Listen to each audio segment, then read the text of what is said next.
Olá, alunos, sejam bem-vindos a mais uma aula da disciplina Jogos e Brinquedos na Infância. E hoje nós vamos trabalhar o capítulo 4 da unidade 1 do nosso material didático, que trata das brincadeiras tradicionais.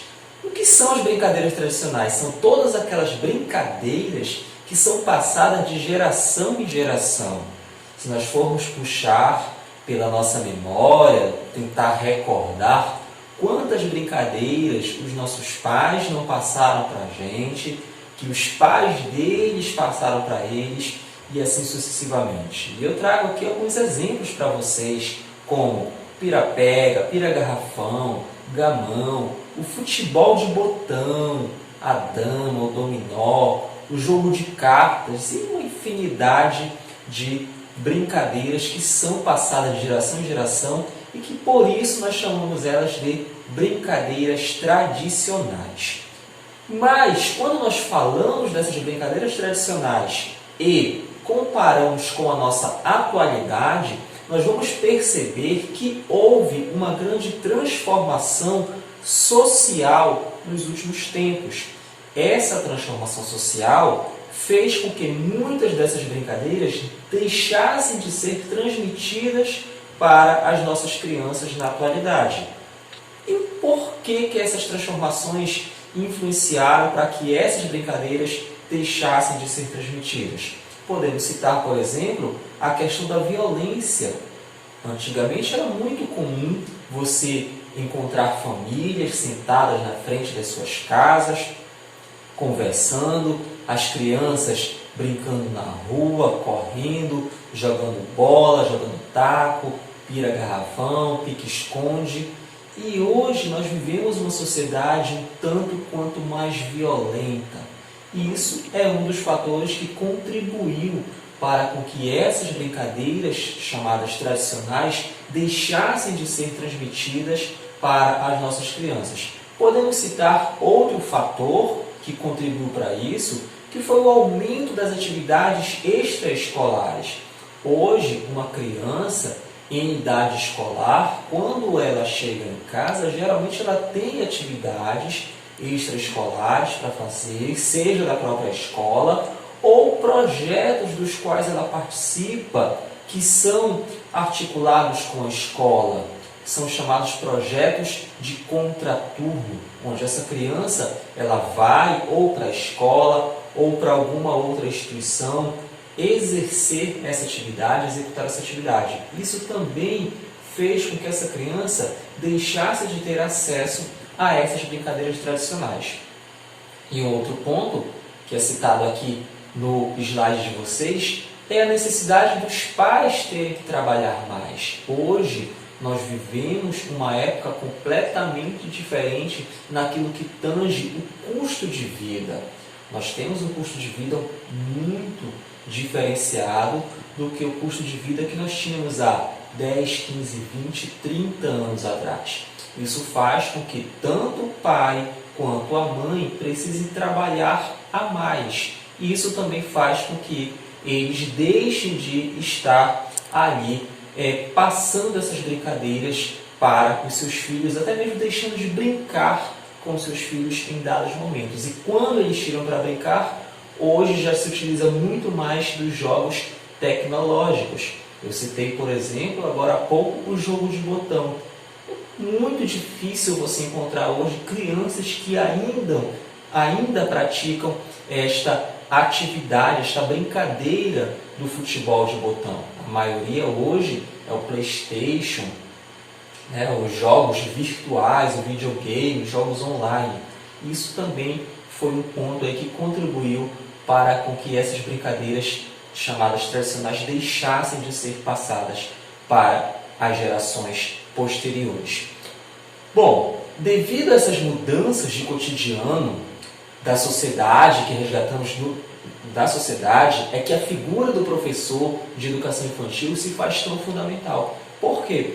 Essa figura do professor é que acaba sendo responsável de trazer essas brincadeiras tradicionais, essas atividades tradicionais para o contexto educacional da criança.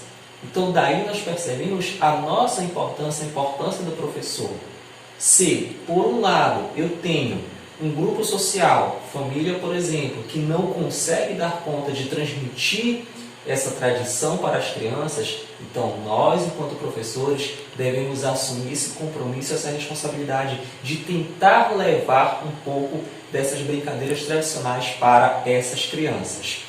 Considerada como parte da cultura popular, a brincadeira tradicional representa a produção de um povo dentro de um determinado período histórico. Então, quando nós falamos dessas brincadeiras tradicionais, nós estamos falando da nossa produção cultural, das nossas vivências passadas que estão sendo repassadas para a nova geração.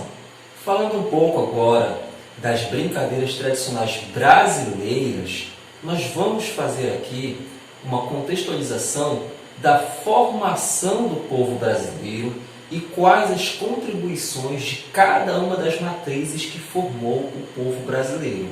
Não podemos esquecer que nós temos um povo completamente miscigenado, que tem a composição de 3 grandes matrizes. Nós temos a matriz chamada branca, que é o europeu, não apenas o português, mas diversos povos europeus vieram para cá para o Brasil e deram a sua contribuição.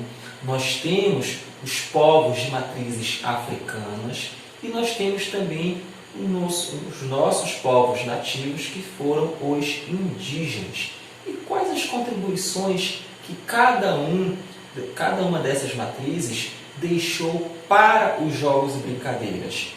Dentro da matriz branca, por exemplo, do branco europeu, nós temos os contos, as histórias, as lendas, as parlendas, as festas religiosas, os jogos como a bolinha de gude, por exemplo, é uma herança europeia, o jogo de botão, o peão e outros tantos que compõem um derivado acervo do folclore lusitano e europeu.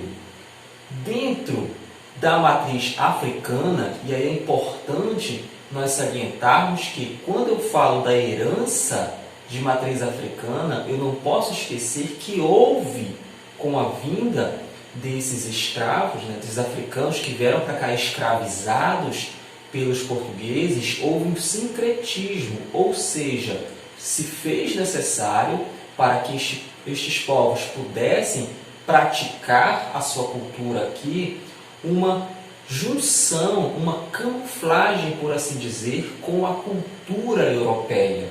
E aí se torna até complicado, de repente, dizer aquilo que é propriamente da cultura afro e da cultura europeia.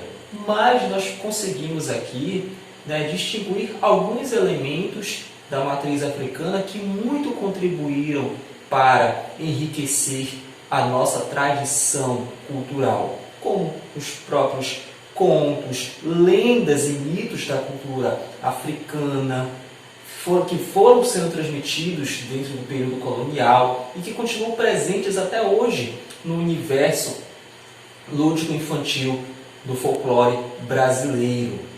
E na matriz indígena, nós temos grandes contribuições também para o folclore brasileiro, dentro das brincadeiras do folclore brasileiro, como os jogos que imitam animais, que é uma tradição da cultura indígena, as brincadeiras com a natureza, com os rios, as danças, tudo isso fazem parte da herança de matriz indígena. Então, não podemos esquecer que ao falarmos de brincadeiras tradicionais do Brasil, nós devemos sempre lembrar que essas brincadeiras, tudo aquilo que compõe a nossa tradição, a nossa cultura, recebeu influência dessas 3 matrizes: a matriz europeia, a matriz africana e a matriz indígena. E falando aí, para como se dá essa contextualização dentro das escolas e como que se dá esse resgate, já que nós dissemos para vocês que o professor ele é essa grande figura responsável de resgatar essas brincadeiras, nós temos aí uma infinidade de jogos e brincadeiras que ultrapassaram o tempo e que permanecem vivos até hoje na memória de todos. E algumas dessas brincadeiras vêm sendo resgatadas dentro da escola, principalmente na escola de educação infantil, nos anos iniciais do ensino fundamental, pelos professores, como por exemplo as brincadeiras de roda, a pipa, o peão, a corda. São brincadeiras que há uma tentativa de resgate por parte do professor. E aí eu quero fazer um desafio para você. Você que está aí assistindo essa videoaula, você já fez algum resgate com seu filho, com a sua filha, ou você que já atua em sala de aula, você já fez algum resgate de alguma brincadeira que é lá da sua época e você levou para o seu filho, sua filha, ou para a sua criança na escola? Se você fez esse resgate, deixa nos comentários para a gente, conta um pouco dessa experiência que foi de repassar uma brincadeira tradicional, uma brincadeira da nossa época, uma brincadeira das antigas, por assim dizer, para essas crianças na atualidade. Deixa aí, escreve nos comentários para a gente poder compartilhar essa sua experiência, tá bom? E aí, nós finalizamos a unidade 1 do nosso material didático. O conteúdo de hoje se encontra lá na página 42 até a página 45 e na semana que vem nós entraremos na segunda unidade do nosso material. Abraços e até a próxima!